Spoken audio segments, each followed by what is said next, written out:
दोस्तों, जय आरसीएम, नमस्कार, गुड मॉर्निंग। मैं शशिकांत कुमार, मैं अपने YouTube channel RCM with Shashikant पर आप सबों का स्वागत करता हूं। यदि आप मेरे चैनल पर नए हैं तो मेरे चैनल को सब्सक्राइब करें और बेल आइकन दबाना ना भूलें, ताकि मैं जो भी वीडियो डालूं आपको पहले नोटिफिकेशन मिल जाए और आप हमारे वीडियो को वॉच कर सकें। हमारे वीडियो को क्यों वॉच करना ज़रूरी है? यदि आप डायरेक्ट सेलिंग में हैं या आरसीएम बिजनेस में आप ज्वाइन कर चुके हैं तो मेरा वीडियो आपको बिजनेस करने में बहुत सहयोग करेगा। आज मैं जो बात करने जा रहा हूं इस वीडियो में कि कैसे कैसे लोग आपसे मिलते हैं और आपको उससे रूबरू होना पड़ता है और उसके साथ किस तरह से आपको तालमेल बैठाना पड़ेगा, कितना आपको सहज असहज लोग मिलेंगे, बहुत तरह के लोग मिलेंगे इस बिजनेस में, और उसको अपने आप को बढ़ते जाना है। नहीं कहता है वीर तुम बढ़े चलो, धीर तुम बढ़े चलो, तुम निडर रुको नहीं, तुम निडर डटो वहीं, वीर तुम बढ़े चलो, वही करना है इस बिजनेस में। तो किस तरह के लोग आपको मिल जाएंगे इस बिजनेस में, तो ये जो है, और किस तरह के लोग मिलेंगे, क्या किस तरह की भावनाएं आप लोगों के अंदर में, बहुत सारे लोगों के अंदर में रहती है, उस भावना के बारे में भी समझना जरूरी है। ये खास करके हम आम आदमी की बात कर रहे हैं, डायरेक्ट सेलिंग करने वाले पर भी बात कर रहे हैं कि क्या होता है जब हम किसी से बात करते हैं तो वो हम जब उसको समझाने जाते हैं तो वो क्या सोचता है और किस तरह से हमारे साथ पेश आता है। वो तो पहले खूब बक बक बक बक बक बक करना शुरू होता है, हमने ये किया है, वो किया है, दिस दैट, बहुत लंबा चौड़ा देना शुरू करता है। पहले उसको बोलने दे, वो खाली हो जाए, फिर आप बात करें।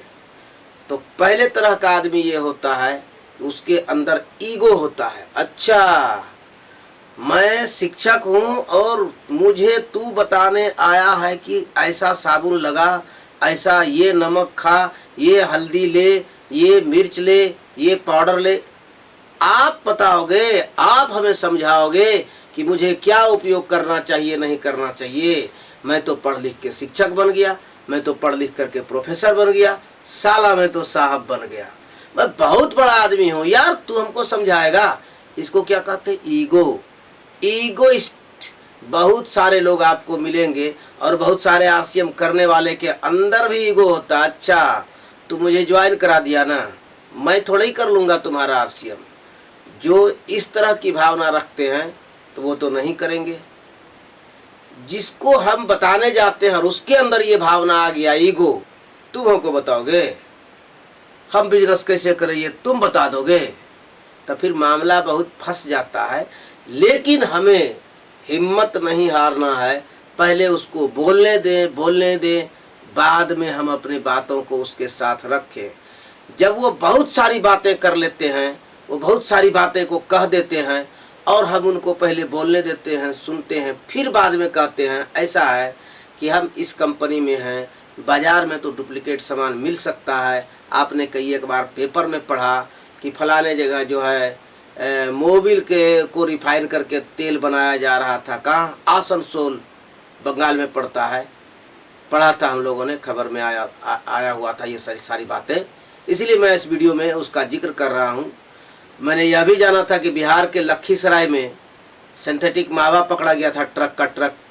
वो एक पर्व होता है, छठ पर्व, उस समय में, ये लगभग बात है 18-19 का बात है,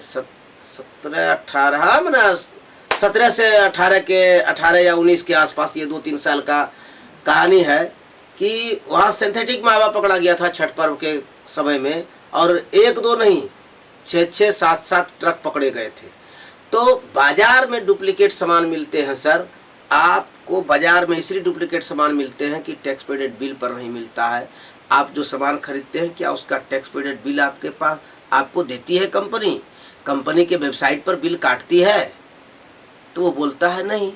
तो मैं उनको बताता हूँ कि मेरे यहाँ आपको बिल कटेगा और कंपनी के वेबसाइट पर बिल कटेगा, तो ओरिजिनल की गारंटी है, तो लेना चाहिए। तो बोलेगा यस, फिर आगे उसको बढ़ाएंगे। हमारा हेल्थ सपोर्टेड प्रोडक्ट होता है, एक तो नकली मिलता नहीं है, दूसरा हेल्थ को ध्यान में रख करके बनाया गया कि सर हमारे यहाँ मिर्च की पाउडर जो है तो उसके सारे बीज को बाहर करके बनाया जाता है, उसको हॉलरिंग करते हैं, बीज भंडार में बीज बेचने के लिए बिकने के लिए भेज देता हूँ, और जो मिर्च का क्या कहे उसको छिलका, लुगदी जो है, छिलका जो है उसका कुंडी बनता है, उसका पाउडर बनता है, और वो हमारे यहाँ मसाले के रूप में उपयोग होता है। तो फिर वो कहेंगे हाँ नहीं लेना चाहिए। तो धीरे धीरे हम उसको तैयार करते हैं। उसके बाद फिर सब कुछ करने के बाद जब फिर उनसे हम बात करते हैं क्या क्या कहना है, ज्वाइन करेंगे, अच्छा सोच के बताऊंगा, अच्छा सोच के बताऊंगा। जब वो बोल देता है तो फिर हमारा कॉन्फिडेंस लेवल डाउन होता है। नहीं, कभी नहीं, ये डाउन नहीं करना है। हम तो पहले ही समझ गए थे कि इसको, इन व्यक्ति को के अंदर ईगो है। तो हम बातें करते हैं, प्लान बताते हैं, उसके पीछे लगे रहते हैं। कभी कभी वैसे व्यक्ति भी आकर के बहुत बड़ा काम करते हैं। ये डायरेक्ट सेलिंग है। किसी भी व्यक्ति को प्री जज नहीं करना है, ये सबसे पहली बात है। लिस्ट बनाते समय ही इस चीज़ को ध्यान रखा जाता है। मैंने अगले वीडियो में कहा था कि बहुत ज़्यादा प्री जज किसी को करने की ज़रूरत नहीं है। तो पहला क्या हुआ कि व्यक्ति के अंदर ईगो होता है, और ईगो के कारण इस बिजनेस में सक्सेस नहीं होता है। क्या होता है ईगो? मैं फलाने पद पर कार्यरत हूँ, मैं किसी को हल्दी नमक बताने नहीं जाऊंगा। ये ईगो उसको बिजनेस करने से रोक रहा है। तो ईगो बिजनेस को रोकता है, इस चीज को ध्यान में रखिए। और अपने अंदर ईगो कभी आने नहीं दीजिएगा कि हम एमए पास हैं, हम पीएचडी होल्डर हैं, हम तो एक बहुत बड़े ऑफिसर हैं, हम इंजीनियर हैं, हम डिप्टी कलेक्टर हैं, या मैं डॉक्टर हूं या इंजीनियर हूं। ये कुछ भी है, ये आपके ही साथ रहेगा। लेकिन डायरेक्ट सेलिंग आरसीएम में खास करके यदि आप बिजनेस करते हैं तो ये आपके साथ नहीं रहेगा। आपका बिजनेस आपके बच्चे को ट्रांसफर होगा और आपसे ज़्यादा आमदनी उसको मिलेगी। इसको कहते हैं रॉयल्टी का बिजनेस। इसलिए याद रखिए कि यदि आपके अंदर ईगो है, ये आपका बहुत बड़ा दुश्मन है। इस ईगो को निकाल करके फेंकिए कि मैं बहुत बड़ा पदाधिकारी हूँ, मैं किसी से क्यों बात करूं कि हल्दी हल्दी कहाँ से खरीदोगे, नमक कहाँ से खरीदोगे, भैया आप ये साबुन लगाओ। ये जो आपके अंदर ईगो है, मैं इतना बड़ा, मैं बहुत बुद्धिमान, ये सबको छोड़िए। ये छोटा काम, ये बड़ा काम, दुनिया में काम बड़ा छोटा तो होता है, लेकिन जहाँ पर रॉयल्टी की बात होती है, लोगों से बात करने का बात होता है, ये काम छोटा काम नहीं है। इसी काम को आकर के हीरो हीरोइनें, बड़े बड़े क्रिकेटर आकर के टीवी चैनल पर बात करते हैं। वो बताते हैं कि हम ये जो है साबुन लगाते हैं तो इससे हम सुंदर हैं। वो कहता है कि मैं जो ये पीता हूँ इसी से हमको एनर्जी आती है।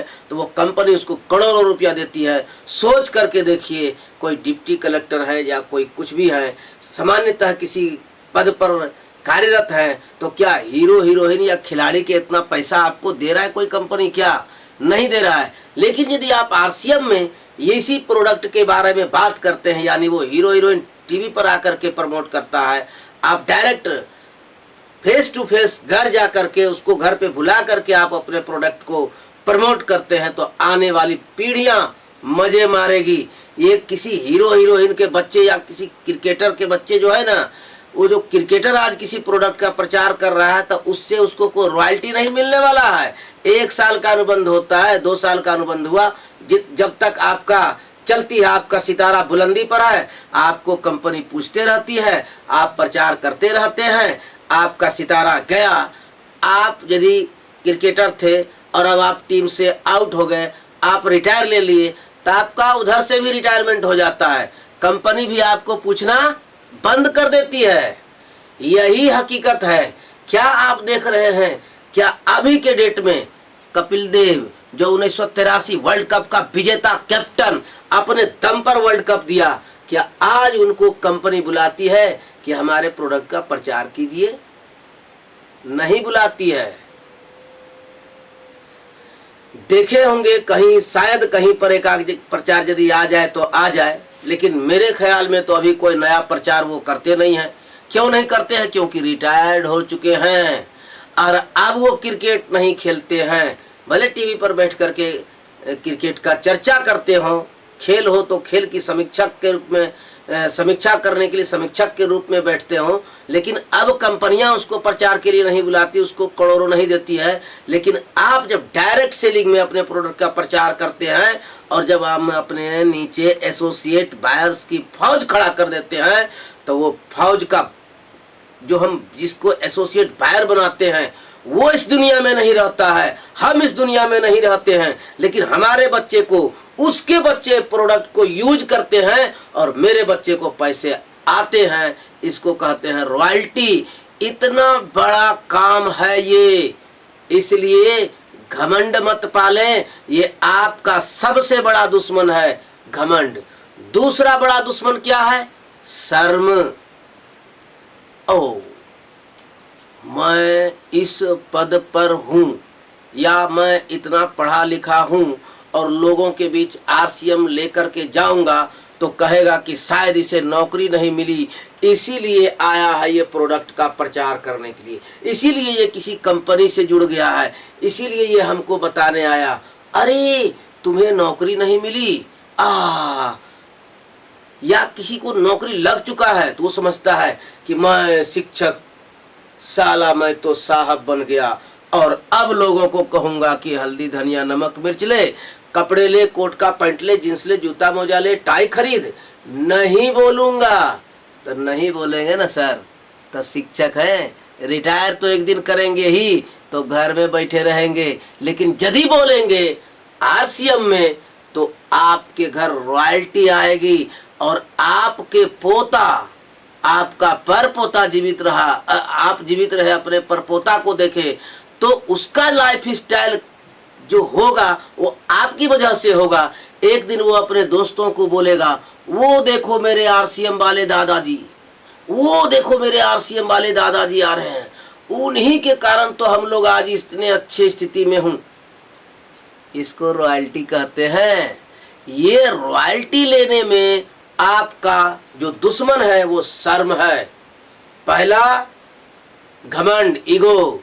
दूसरा क्या हुआ? शर्म। जिसने किए शर्म उसके फूटे कर्म। ये जो कहा गया है कोई गलत नहीं कहा गया है। तो सबसे पहले क्या है कि ईगो को त्याग दीजिए। दूसरा क्या है? शर्म को हटाइए।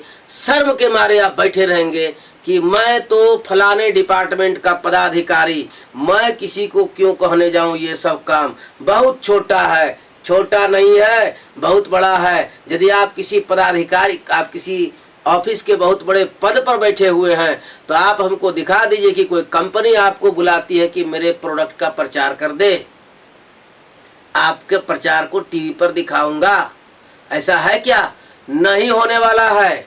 न आज तक हुआ है, न किसी ऑफिसर को बुलाया गया, न किसी इंजीनियर को बुलाया गया वहां प्रचार के लिए। आप भी उस गलतफहमी में न रहें। आप एक टीचर हैं या आप कोई एक पदाधिकारी हैं या आपका कोई प्राइवेट वर्क है, आप किसी प्राइवेट कंपनी में काम करते हैं या आप सेल्फ एम्प्लॉयड हैं, स्वरोजगार के क्षेत्र में आप काम कर रहे हैं, लेकिन आपको कोई कंपनी बुलाने वाली नहीं है कि आइए आपको 16 करोड़ देते हैं, मेरे प्रोडक्ट का प्रचार कर दीजिए, आइए हम आपको इतना करोड़ देंगे, प्रचार कर दीजिए। नहीं होगा। बड़े बड़े सेलिब्रिटी को बुलाया जाता है लेकिन उसको भी रॉयल्टी नहीं मिलती है, बस कॉन्ट्रैक्ट पर काम मिलता है उनको और काम करते हैं और खेल खत्म हो जाता है। समय चला गया, आपका पिक्चर बनना बंद, आपको प्रचार मिलना बंद। आप क्रिकेट खेलना बंद किया, आपको प्रचार मिलना बंद हो गया। आप बैडमिंटन खेलना बंद किया, आपको प्रचार मिलना बंद हो गया। तो ये क्या हुआ? रॉयल्टी नहीं था। लेकिन इसमें आपको मिलती है क्या? रॉयल्टी मिलती है, जो पीढ़ी दर पीढ़ी, पीढ़ी दर पीढ़ी, पीढ़ियों को प्राप्त होता है। तो इसके लिए आपको क्या करना चाहिए? शर्म को त्यागना चाहिए और ईगो को खत्म कर देना चाहिए। मारिए माचिस, जला डालिए ईगो और शर्म को, तो आप डायरेक्ट सेलिंग में आगे बढ़ सकते हैं। और क्या, आप जिस किसी कंपनी को ज्वाइन करते हैं, कंपनी का जो प्लान है उसको बढ़िया से समझिए, और नहीं समझ में आता तो अपने सीनियर से कई एक बार समझिए और समझ करके कीजिए, और उसके किसी भी चीज पर शंका नहीं करना है। यदि आप शंका करते हैं तो आप अपने ही हाथों से अपने ही पैरों को काटने का काम करते हैं। तो आपको शंका नहीं करना है, क्या करना है? विश्वास करना है। क्यों करना है? क्योंकि हम उस बिजनेस को करते हैं जिसमें रॉयल्टी मिलता है और हम उस कंपनी का पार्टनर है। क्योंकि हमको कंपनी कहती है इतना कर देंगे तो इतना परसेंटेज पे जाएंगे, यानी मतलब क्या है? हम उसके पार्टनर बनते हैं। जितना बड़ा बिजनेस खड़ा करेंगे उतने बड़े का पार्टनर बनेंगे। तो हम कंपनी का पार्टनरशिप में हैं तो हमको कंपनी के हर एक रूल, नियम, कानून, कायदे को सबको जानना चाहिए और हमको शंका नहीं रखना चाहिए शायद कंपनी ऐसा कर दिया तो, कंपनी भाग गई तो इसके लिए भी एक अगला वीडियो बनेगा कि कौन सी कंपनी भाग सकती है और कौन सी कंपनी अस्थायी रहती है। डायरेक्ट सेलिंग को ज्वाइन करने से पहले ये जांचना और परखना जरूरी भी है कि हमारा कंपनी भाग तो नहीं जाएगा। ये पहले ही समझने का है, कंपनी के प्रोफाइल को समझने का चीज है। तो शॉर्ट में मैं बता दूं कि आपको शंका नहीं रहना चाहिए, खास करके आरसीएम में भागती कौन सी कंपनी? जो किट बेचती है वो कंपनी भाग सकती है। जो कंपनी मनी रोटेशन करती है, कहती है शॉर्ट टर्म में इतना रुपया पैसा जमा करो, इतने साल में इतना दे दूंगा, शॉर्ट टर्म में बहुत ज़्यादा पैसा देने का जो वादा करती है, वो सब कंपनियां भागती है। जो कंपनी प्रोडक्ट बेचती है वो भी बाजार के रेट में बेचती है और सुबह से गुड मॉर्निंग से good night, in to out हर चीज़ बेचती है, वो कंपनी नहीं भाग सकती है। उस कंपनी में रॉयल्टी कभी नहीं गिर सकता है। इसलिए खास करके आरसीएम करने वाले तो अपने अंदर शंका रखे ही नहीं, क्योंकि इसका अपना स्ट्रेंथ है। ये हर तरह के प्रोडक्ट को लाती है और ये बिजनेस हर वक्त चलता रहेगा, क्योंकि इसके प्रोडक्ट का कॉस्ट मार्केट के इक्विवेलेंट है। तो आपके क्या है? 3 दुश्मन हैं आपके बिजनेस के। बाधक कौन है? 3। कौन? पहला ईगो, दूसरा सर्व, तीसरा शंका। ये तीनों को हटा दीजिए तो इस डायरेक्ट सेलिंग में ऊंचाई पर जा सकते हैं और बहुत बड़े पिन का मालिक बन सकते हैं और अपने बच्चे को रॉयल्टी दे सकते हैं। तो चलिए इस वीडियो में अब इतना ही।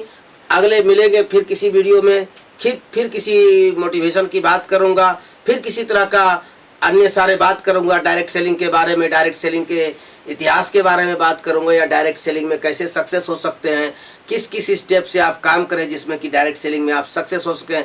लगातार यदि आप हमारे चैनल पर बने रहे तो निश्चित है कि 2 महीना के अंदर आप डायरेक्ट सेलिंग के लगभग सारे गुणों को जान जाएंगे और एक अच्छे लीडर के रूप में आप उभर जाएंगे। तो मेरे चैनल पे से आप जुड़े रहें। हमारा चैनल आरसीएम विद शशिकांत को यदि आपने अभी तक सब्सक्राइब नहीं किया है तो सब्सक्राइब करें और बेल आइकन दबाएं और अपने टीम में इसको शेयर करें, कमेंट जरूर करें। जय आरसीएम।